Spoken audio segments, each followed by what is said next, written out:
Welcome to the Big Fat Gay Podcast, where we like talking about the things that are weighing on our minds. My name's Don Marshall. I am a big chubby guy living here in sunny Hollywood, and today I am Loquat, son of Ming the Merciless. That's a very inside joke. I'm eating a Loquat hand pie today, and I'm very much enjoying it. So I just think we should do a whole episode on a Loquat hand pie. Hi, I'm Dan Oliverio, author, public speaker, and official chubby chaser. And yes, Loquats are in the air. It's that kind of day. We might even get rain here, which, of course, in Los Angeles after the fires means mudslides. Fun stuff. 'Tis the season. I'm Trevor Keyson. I'm a super chub, and I'm a soup or chub because I made some soup last night. It's soup season. Tell them what kind of soup. Roasted cauliflower soup with homemade stock. So it's there's layers to the soup. Sounds so good. Hi, my name is Michael Willer. I am a chubby chaser, and this morning I'm kind of a slap me silly, wake me up boy because I'm it's too early to be this brain foggy. But you are brain foggy in front of us in person. Yes. Not over Zoom. Not over Zoom. Today we get to be all brain fogged together. Which is what you want to do post-disaster. Yes. Anyway. So we are just on the tail end of the Los Angeles fires now. So just to check in with all of you, we are all okay over here. We did not lose our personal property, but the city is still reeling. For more details on the fire and resources that you could use to contribute, we refer you to our prior episode and to our Blue Sky account, where we have posted many, many things. Yes. I don't think we've actually posted anything fire related on Blue Sky, but we're on Blue Sky. And Instagram, I think there's some resources there. 2 episodes ago. So we want to do a quick shout out to our patrons who support us on Patreon. Thank you very much for keeping the show going. Thank you to our standard listeners, our beautiful standard listeners as well, for supporting the show by listening to us drone on and on and on.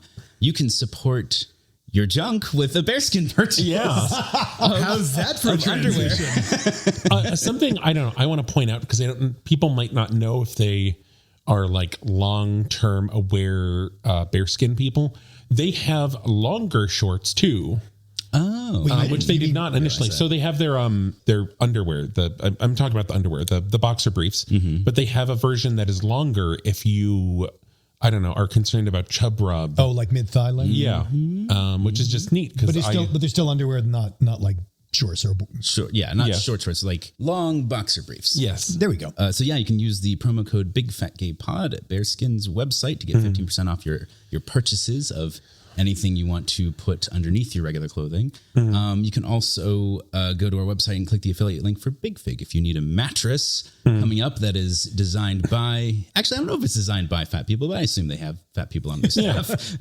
By and for fat people, let's just say it. Yes. And they are a fantastic value and our first affiliate. So we thank them for that. So thank you to Big Fig. And also to catch you up, we are going to be talking about Shrek 2 in next week's episode, which we're recording today, but it'll be coming out a week from this episode's launch. So if you haven't seen Shrek 2, or if you want to just refresh your memory before the discussion, we will be watching that. I think it's available on Peacock right now. Yeah. Peacock. Right? Also, if you have a DVD, maybe it's... How old is the movie? It's from 2004.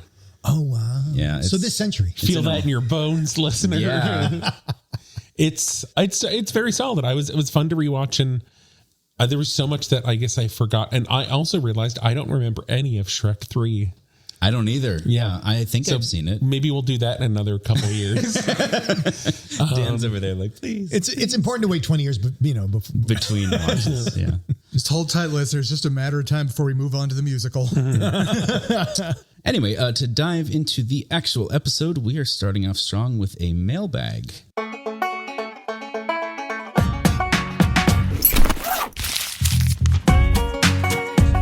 Subject: Fat Positive Podcast for Men. Greetings from your alternative fan base. Me, 60, white male, straight, married, fat. Oh my goodness, we got a straight man. You know, I love when people with alternative lifestyles. I just hate it when they rub it in our face, though. Okay, I just searched for Fat Positive Podcast for Men and found that exactly 0. Not a single one without how to lose 2,500 pounds in a week. I love your podcast. I have learned so much and laughed so hard at the glaring similarities between straight fat and gay fat men. Thank you for all you do. This is the first time in my life that I've heard my voice echoed by another man.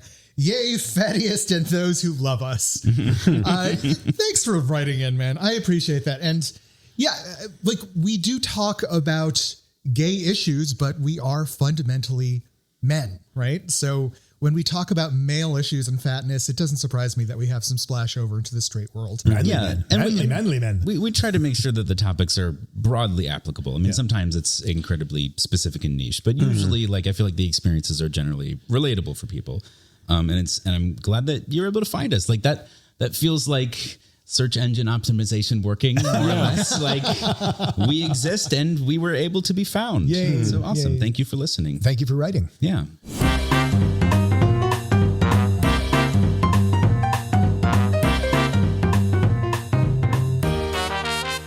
This is, I don't know, another blast from the past. Another 2004 thing. We just talked about how Shrek 2 came out in 2004.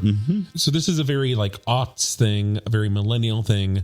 Don and Dan were not really familiar with this band, Never Bowling heard of for them. Soup.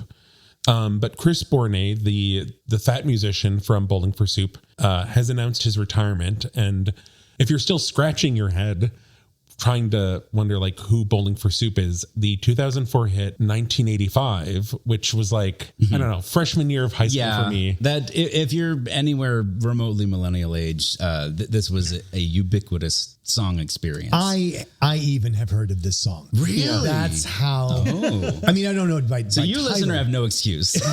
Exactly. If I in a dark cave 50 years from the future again. He was a guitarist, I believe. Yes. And they've been playing and touring for this entire time, basically. Like they're still going. I don't even like this didn't come through my news aggregator. I think I just saw this on like Threads when I accidentally opened it.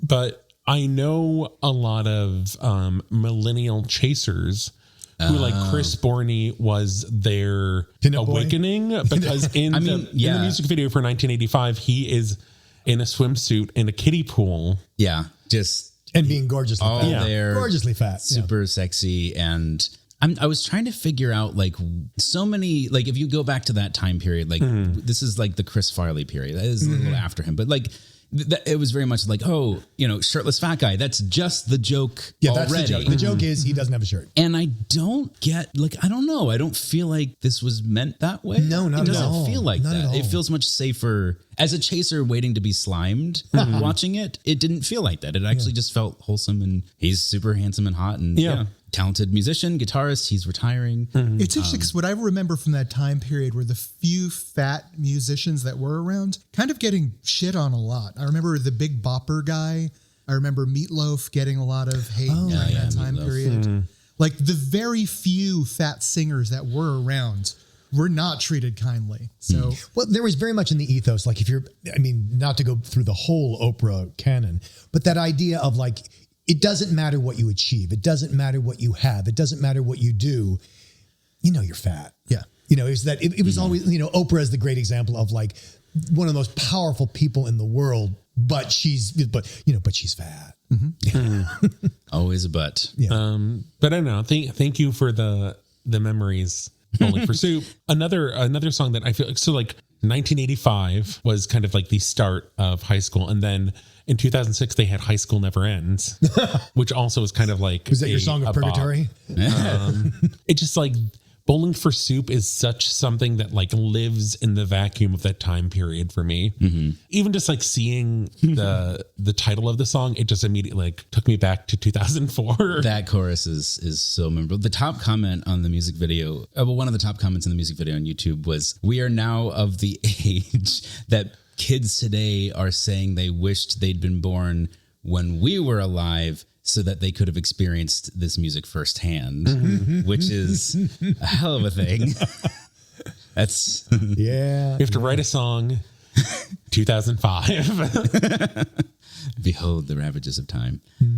So congratulations to Chris Burney for an incredible career. And speaking of incredible careers, in this case, just beginning. Teenage sensation Luke Littler, 17 years old, becomes dart's youngest ever world champion. Darts are a really big deal, especially in Great Britain. And he won this massive championship at 17, which you have to appreciate. in I believe in the UK, you actually can't buy darts if you're under, I think, like 21 or something. Really? So he can win the game, but he can't actually buy the darts. Really? He has to come to America to buy the darts to take back. Well, he has to come to America. He can buy a gun here, but he can't. But you can't buy a dart in England at his age, which I think is just the greatest irony. That's so like I didn't I never knew realize that. Yeah. I didn't realize darts were like I knew it was a thing. A but I dart didn't is a realize- dangerous object, Trevor, not like a gun, which is everyone's God-given right. No, but I just meant like the sport, like that, like it was like, and I guess it made sense, like that there would be championships, but I didn't realize like this. Yeah. But like this focusing level. on why this is important for Yeah, I us. was going to say we're talking about him on the show because he is a fat athlete who won a world championship. Like that's incredible. But he did however, it in the UK. So but yes. So there is a UK morning show. it's Good Morning Britain. One of the hosts of the show Adil Ray. basically went on this whole rant. It was very much the health concern trolling. Yes, he is a world champion, but I'm so worried about it. so worried. And he says he eats pizza before he competes, and that's just so concerning. I wonder if his parents know, and just all of this shit. Now, interesting part about this is that they got slammed by people of the public writing in and saying, this is unconscionable. I can't believe you would. Not just writing into the show, writing into what I believe is their equivalent of the FCC. Like this should not be allowed on the airwaves. Yeah. This fat shaming must stop on the public airwaves. Fat shaming a 17-year-old child. I think that was what hit the nerve. One, how dare you fat shame a male? And two, how dare you fat shame a child? So Adil, the host, he knew what he was doing. This wasn't just a little comment that popped out of his head. He prefaced the fat shaming by saying, this is going to be very unpopular what I'm about to say, but, which means he thinks he's upholding his part in fat shaming. That fat shaming is an important part of public health. It is a righteous duty. It is a righteous duty, and he's going to execute it no matter how unpopular. I just love that this happened, and then like it was 2 or 3 days later that he became the youngest world champion. Yeah. Like it's just, and I think that, people have said like he still hasn't said anything. It's like, well, at this point he just like, I do not expect him to, I do not think he should, because I think it just drags up dust. Yeah. I feel like we need a term for this now, like Santa shaming, right? Like it's like in Christmas time, we had that news story about like people condemning Santa for being a bad example for children. It's fat shaming. I don't understand. Well, no, because you're shaming someone for something that has nothing to do with their achievement. No matter what else they achieve, it doesn't matter because they're fat. Absolutely. And if they were really a hero, they wouldn't be fat. Yeah. So it's fat shaming with erasure. Yeah. With the intention of erasure. Yeah, exactly. Like that's the goal. Your achievement shouldn't matter because you're fat. Yeah, it's like putting a smiley face on the Mona Lisa. Like, I'm going to just stick this right here. Because she really should be smiling. Yeah, because you should be smiling. And because, like, I just need to leave this little comment for your own good. You don't deserve success because you failed at making yourself attractive for me. Yeah. Well, no, but what about the children and the health? And it's all this concern trolling. And it's, again, for the billionth time, I always say, it's never about health, ever. To bring this back to Luke, though, I really love that he won the world championship. That already marks him as one of the greats. But they have quotes from his peers as well and other competitors in the world of darts who are saying like he is a generational talent. He's not just somebody who won by a fluke or like happened to have a really good shot. Like the numbers he puts up are incredible, and but if only he were thin, right?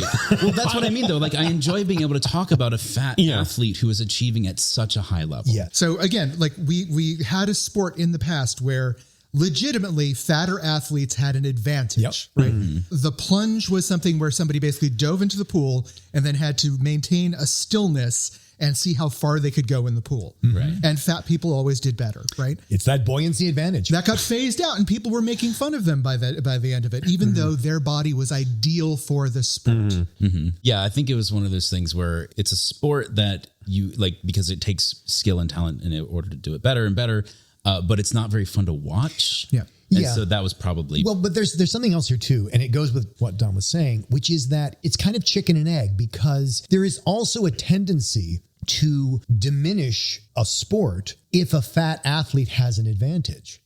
I wonder how that applies to something like football, where you have, people who might be considered like linebackers and linemen who might be considered beefy, like obviously tons of muscle. That's the and masculine athleticism. thing. Well, that's what I mean. Is like, but there's also fat there. Like they, on some level, they have to just be big, and they have to compete and be athletic and flexible and strong and all the other things. Yeah. But not every football player is going to fit that body type. So no, but I think there is definitely a tendency because of this toxic masculinity that if you're a 315-pound lineman, you are beefy. If you are a 280-pound female power lifter, well, I'm concerned about her cholesterol. Interesting. I don't know. Congratulations, Luke Littler. Yeah. I love that he, at the end, he's like, I won't say I'm the best. The stats might say that, but I'm not going to say it. Yeah. Well, gentlemen, darts down, eagle, enter freely. It's Fat Watch 2025. Yay. Yeah. So this is, I feel like we were having kind of like a more fun, free-spirited episode so far. And this is a downer, but I really, I think it's important to share. Hey everyone, Future Michael here, just cutting in real quick to put a trigger warning for eating disorders. If that's not something you want to hear about during our Fat Watch today, then you can skip forward to 25 minutes and 26 seconds. That's where the main subject starts. All right, back to the episode.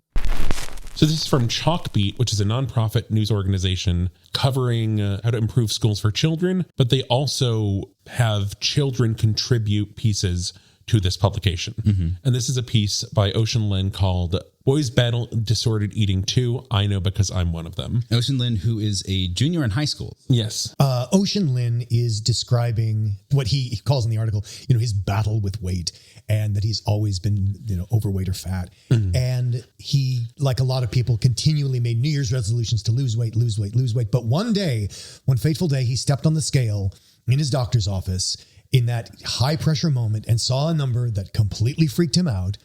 And he vowed from then on, he was going to lose weight. And what he did was go on a drastic hyper exercise, low calorie regime, which resulted in him becoming lightheaded, weak, ultimately fell down. But on the plus side, everybody talked about how good he looked and congratulated him on his progress. Yeah.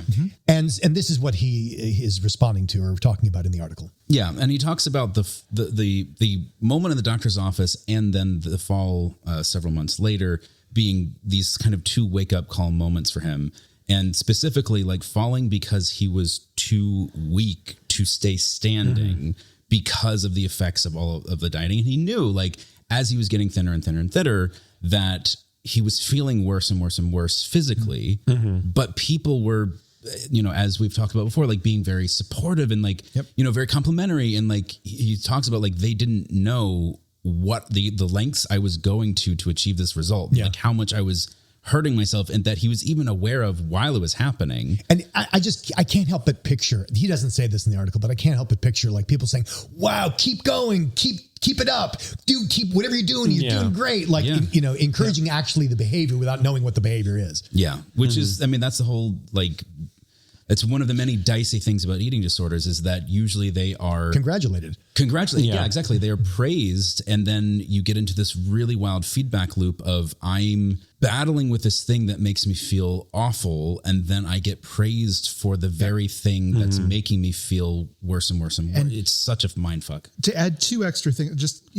as most every fat person I know has experienced this in some way over the course of their lifetime, right? Two things he doesn't touch on a lot in here, but I felt it in his writing, was the fact that these affirmations and encouragement were a new thing, right? Yeah. Like all of a sudden people are being supportive in after a lifetime where they're not that way. All of a sudden it feels like, welcome to the promised land. Like you get to participate. You get it let into the club now. Yeah. And then when you recognize the damage that you've done to your body and you try to stop it, it's going to be one of those few addictions where people fight you to keep you on your addiction. Oh, you're gaining weight. You were looking so good. Are you falling off, or what's wrong? Are you falling off the wagon? Yeah. Do you need to talk about what's going wrong with you now? Do you want a gym buddy? We can go to the gym together. Exactly. And where people will fight you to keep you in the box, to keep you from getting better. Yeah. But it happens in so many situations, obviously the one we're talking about here, but this also happens with people coming out of the closet as gay. like, I've decided to be straight now. And people are like, yay! You know, I mean, in certain circles, obviously, you know, not ones that, Not healthy ones that we would support here. yeah, but you know, there are these things where there is a coming out of the closet or doing things to yourself so that you can pass. Yeah. Like he talks about, you know, in 5th grade, like they'd be like, how much do you weigh? And to be able to just kind of stop that by going on this crash diet and just, it stops the prodding. It stops the putting the spotlight on it. Even if it's not praise, it just kind of draws away. Or that ironically can also add the spotlight to it in a positive way. Yeah. We're like, oh, you were that fat, but you're this now? Yeah. Good for you. There's a lot of YouTube videos like that. I also think it's an interesting thing that I don't know that gets talked about much. I don't know if we've even talked about it, but he's a kid, right? Yeah. And kids grow. That's just what you do. You go from very, very small to larger and eventually adult size. And if you're so hyper focused on your weight, or more specifically, if the world is so hyper focused on your weight and you're trying to lose weight, but you are also growing as a child into a larger person, you're going to be constantly fighting that number just by default. You know, you're not cooked yet. You're not fully grown yet. So of course the number, you know, you're going to mature and whatever. And then you have on the other side that broadcaster, and I use the term loosely and venom, that says like, you know, if he's this fat at 17, how fat is he going to be later? So that we should be even more concerned that he's fat. As I want to kick that guy in the shin. Well, there was this was a couple episodes ago, the story where, you know, the doctor told the parent, like, if your son keeps growing at this rate, he'll be 800 pounds by the time he's in high school. Oh my God. Yeah. So reading this one was a little painful because ground we've walked in the past. Exactly. But I still do recommend reading this one for people because I think for me, it was useful reading this story from a 16 or 17-year-old kid to see sort of like my own progress, where I've been, and see the road that I've walked. Right? Yeah. So I think this was a really useful one for all of us. And I think that's why they published no matter it. where on the road we are. And to be clear, we've only talked about the first half of his article. Yeah. The second half is him addressing, like, here is what I've learned from this experience. Yeah. Yes. Here is what I do now in order to address, like, all of these pitfalls that I hit during this time in my life. And, you know, here's my mindset now. I'm what's the specific term? He's Intuitive eating. Intuitive eating, which people should Google. It's one of those things where there's what it means and then there's what people make it mean. Right. Yeah. But intuitive eating is not about eat what you want. Intuitive eating is about actually learning to listen to your body as opposed to doing what you always do. And the context he uses it in is like, eat when you're hungry, stop eating when you're full, like actually checking in with yourself actively rather than just kind of noticing how you feel after you eat certain things. And he addresses eating disorders. And I think part of it is also from his experience as a man. Yeah. It's not represented very much because women by and large deal with this much more than men, but men also do as well. And it's not really talked about. And so he's trying to be a voice to like help add to, or at least create that conversation. Yeah. And which is bold. Eating disorders in men tend to be highest in the LGBTQ plus community and sports. Yeah. There's a huge occurrence of eating disorders in boys in sports. I don't know the case now, but I know that like when I was in high school, like people I know who did like wrestling and stuff, like it was encouraged because it was the whole thing of like you got to make weight or, you know, dropping and then going back up. Like it was just insane. The fitness models and actors I work with, like I watch the way they eat around employment periods. And all I could think is like, that would be disordered eating in anyone else. Yeah. You know? I remember this just sparked a memory, but when I was a kid, my friend in high school he was a rod. He was a beanpole. He was so skinny. He was a wrestler, and even in a small high school with a low competition, he would do the whole like, you know, before you go for a weigh-in, you don't eat, you don't drink, you wear like sweatpants and sweatshirts to like sweat out to dehydrate as much. yourself. Yeah, like you like that. That's insane. Yeah, good athletic health. Yeah. And then once you are weighed in at the lowest possible weight you can achieve, as soon as that weight is recorded, then you start bulking up again. Yeah. So Then you stuff the shit out of yourself because that's what your body is desiring. Yeah. Yeah. Yeah. And then, you can sort of game the system that way. Yeah. I don't know. I'm always finding new publications, and I think Chalkbeat, I think it's very easy to have experience as I was a teenager, so I can talk about being a teenager, and things are always so different When you're a teenager. Yeah. And I love that they're giving voices to students and to talk about issues about education because they're in it. Mm-hmm. Oh my God, they're in it. Yeah. they're in it. So one of the things they talk about in public schools? The Roman Empire. Oh, that's okay. Yeah. Yeah. Transition. Transition. So there was we were talking about what we wanted to discuss for this episode, and there was a very masculine energy to this episode. A lot of men stuff, and just the other night I was thinking about a discussion I had with my sister about just a traumatic family event that we discussed for the first time. And she said, "Oh my God, I can't believe you brought that up. That's my Roman Empire." By which she meant. Yes.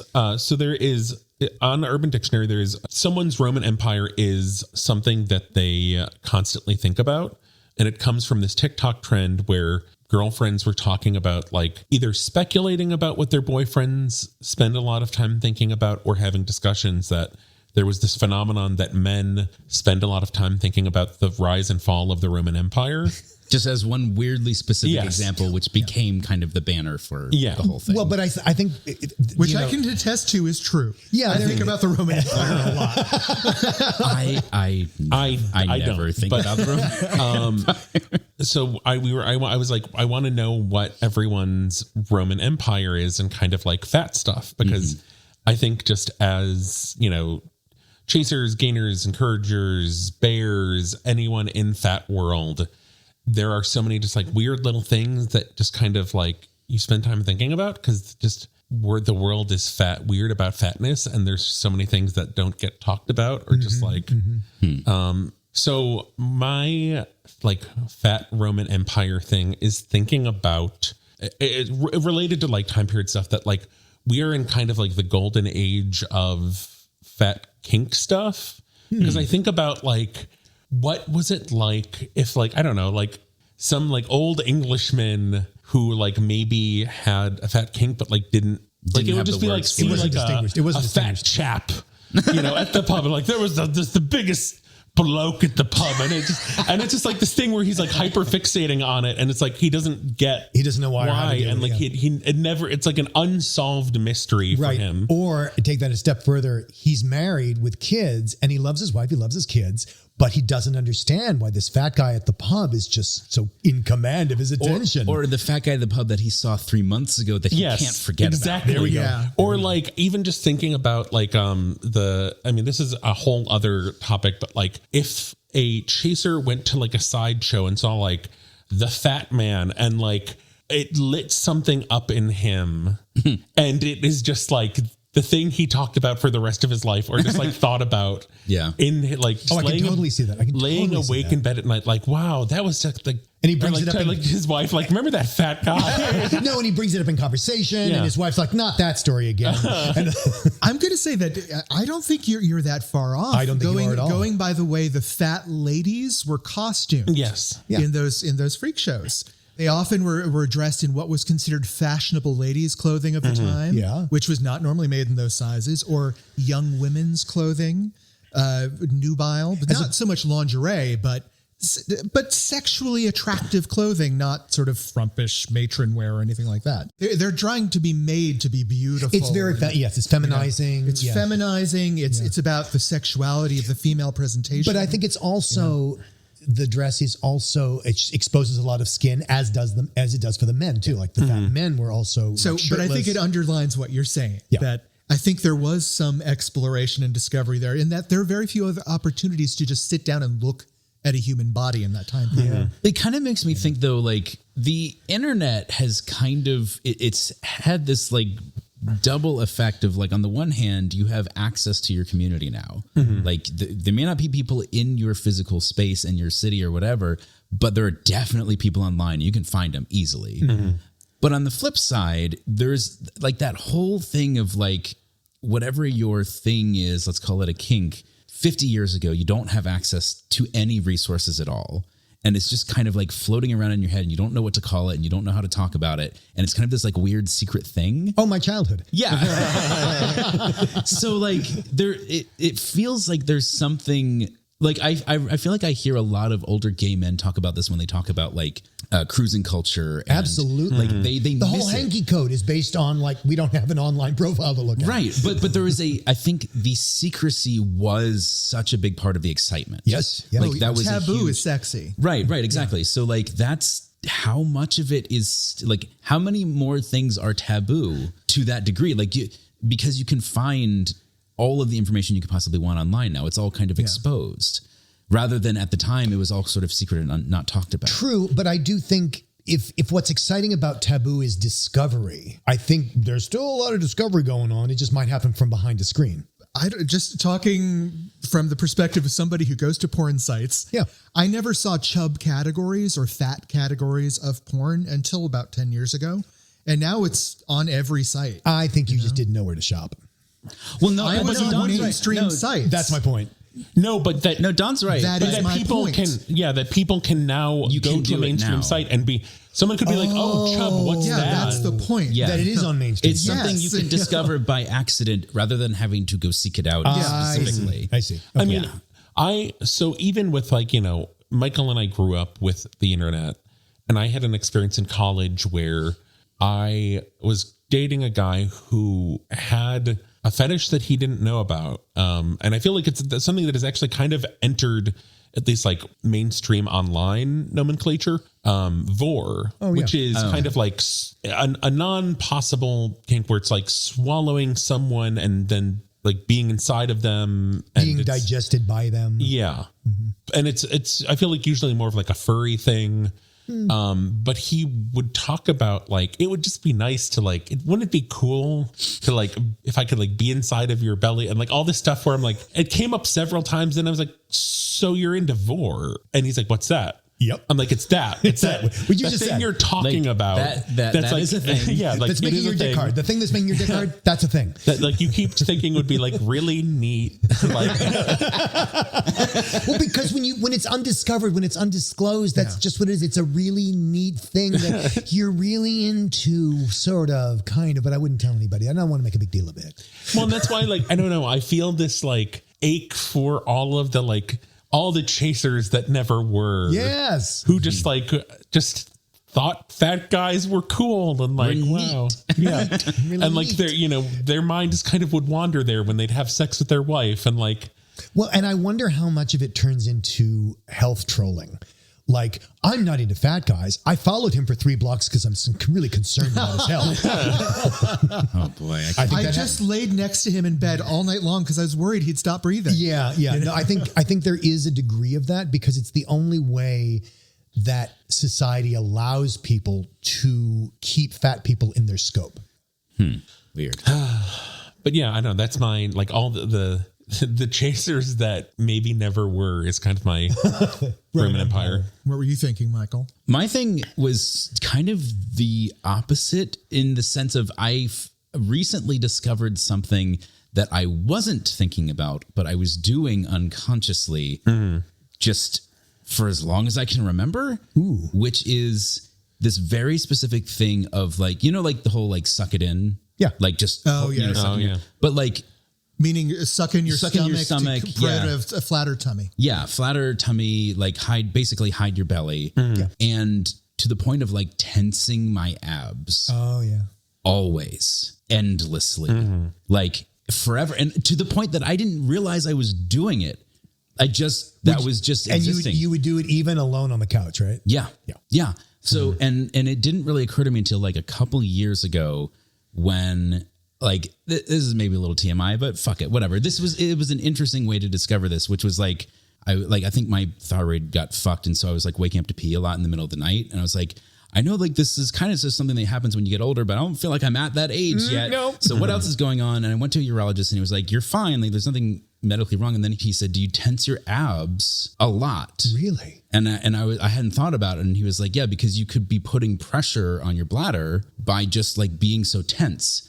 And then I had to, after that point, I was like, wait a second, holy shit. And so then I had to like consciously not do that. I had to like really think my way through it. Retrain yourself. For months and months and months until it became kind of second nature. I find it fascinating that as a urologist who treats a lot of men for a lot of prostate issues, he knows to ask that. Yeah. Because it's so common in men that they hold their stomachs in. It was, in fact, the only thing that he offered that wasn't like a medical issue that I didn't have. It was like, hey, this is a thing that I guess enough people do. Did you find that corrected the issue? Or contributed? It definitely was contributing. I think the cause was thyroid problems, which I basically know now, but it did help a lot. And then, but more importantly, it led to this like ripple effect of like, I'm not spending energy on that. I'm not exhausting myself physically by just like always being tense all the time, like always just physically tense. But also I'm now aware of the cause of this, which is just like body image concern. Yeah. And like kind of digging into like body dysmorphia, disordered eating stuff. Like all of those things started to kind of unravel because I realized, oh, I've been doing this forever. I've been doing this so long that I don't remember when it started. Like easily early childhood. Oh yeah. Especially when it's something, let's just say automatic. Yeah. Where it's not a conscious like, oh, I'm It's so, I'm this was not my Roman Empire, but I do the same thing when walking. I don't want people to hear me breathing heavily. Right. So I will fight against breathing heavily when I need to breathe heavily, which what does that do for you, Don? it doesn't do good things. Yeah, No, It makes you breathe more heavily later, doesn't it? It really does. It's what we call counterproductive. Yes. As somebody with a quote unquote severely deviated septum who has to breathe through his mouth, if I'm doing anything exercise related, anything where I have to breathe heavily, I get it. Yeah. And I would play as a kid. I think I've talked about this on the show before. I would play soccer, but I didn't want to be heard breathing heavily, but I had to breathe through my mouth because I didn't realize I couldn't breathe through my nose when I was out of breath. And so it was this weird feedback loop of like tense little kid who wants to play sports, but can't breathe through his mouth, but can't breathe through his nose is like, you just, I just got around that problem by not doing sports. I think that's the secret to my success. well, there's here. other ways to go out of breath, Dan. I'm pretty sure you're familiar with Yeah, them. but you're allowed to be out of breath doing those. It's highly encouraged. In fact, it's supposedly studly. Yeah. Yeah. I have the breathing thing, but then also just general body stuff. Like when my trainer's like stretching me, he'll be like, okay, you need to relax. I'm like, I am relaxed. He's like, no, you're not. I can feel the tension. Like you're not. Yeah. And there's an early acting exercise, like a beginner acting exercise, where you tense and release parts of your body. Yeah. Because you don't know that they're tense. And you only know that they're tense when, you see the difference. That exercise always made me so tense. Hey everybody, Future Michael here. We're at the end of part 1 of this episode because we recorded and it went pretty long and we decided to split it into 2 parts. So coming up, I will have a surgery happening. It's low risk, nothing to worry about, but I'll probably be out of commission as far as being able to record episodes for a little bit. So this one's going to come out as part 1. Next week, we'll have part 2 to complete the subject and get you that nice tasty bit. And then we'll be back the following week with our next episode for Valentine's Day. And just a reminder, if you haven't watched Shrek 2 yet, feel free to do that. That's what that episode will be about. And in case you haven't watched Shrek 2, watch out.